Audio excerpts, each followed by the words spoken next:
my vlog. Welcome to my guys. I'm back.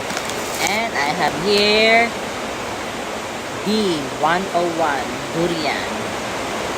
Variety niya is D101. I have 5 tubs here. Medyo na crave to kay durian. Bako. Nakita na ko sa post ni Ate Sherry. So nipalit ko. Wala na ko nipalit atong abrihan pa kay kapi kayo. Diretso na ko sa tab. So let's taste this one. Hastang kahumot. Hastang kalamia. So here.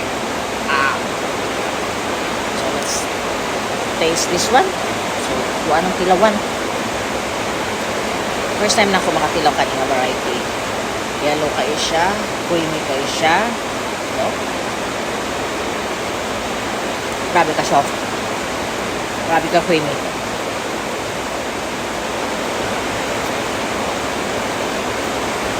Pwede na ako mahulog ng 5 ka-tops.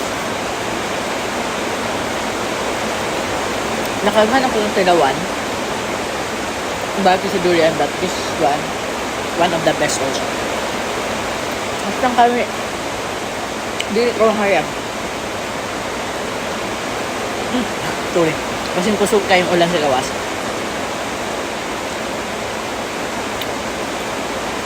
Bala na. Kung daw sa utanaw Netflix. Tilawan din ako. Actually, ganina ako nasugod ng kaon. Medyo dagan ako nakaon mga dagan na yung chakrams. Isa pa.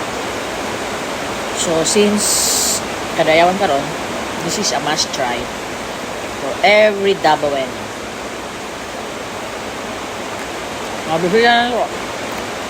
Kaya niya.